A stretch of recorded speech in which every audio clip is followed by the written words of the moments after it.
A Mayo senator says the Health Minister Simon Harris needs to be held accountable for the failings in audiology services in the west of Ireland.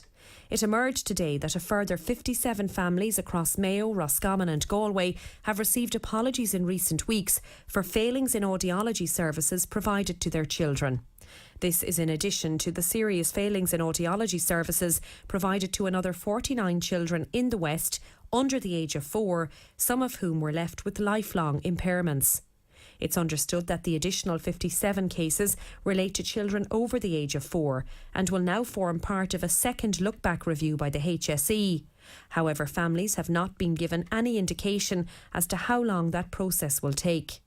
Mayo Sinn Féin Senator Rose Conway-Walsh says she's shocked at this latest revelation, as the HSE assured her last year that there were only 49 families involved, but now we know about 57 other children. Speaking with Paula Donellan, she says this brings to over 100 the number of families affected by failings in audiology services.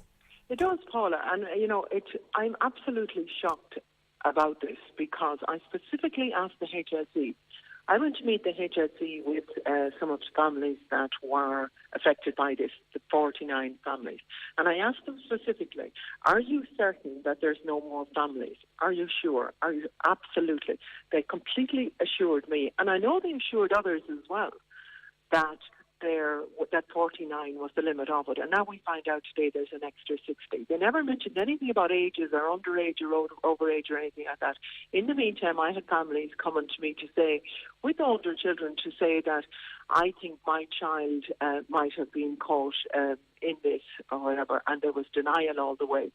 So there's a couple of issues here. There's the issue first of obviously the governance around this. There was a complete lack of governance, and that's why we need a public inquiry into it. But then the attempts to cover it up and just make it go away, it's just another scandal, Paula.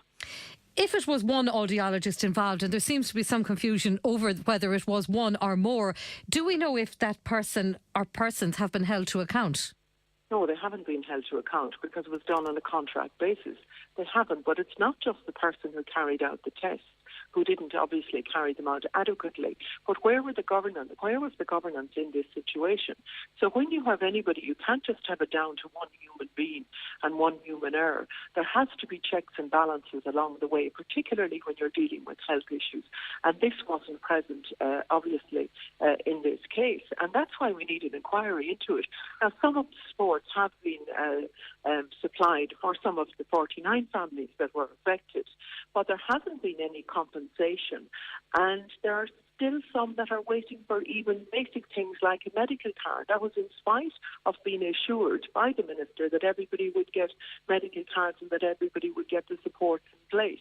So there's the two issues. There's the issue of the supports not being supplied for or provided for the original 49, no compensation being given. I know there's a whole lot of legal cases within the system about it, and nobody coming back to say exactly what happened. And of course, supports now will also be needed to be extended to these additional 57 children. So you're talking about possibly speech and language therapy, OT, etc.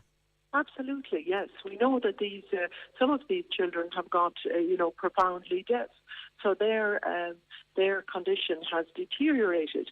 So the impact of them, their learning, and the impact on their families is disgraceful, even before looking at the waste of money and the money that it's now going to take to put this right.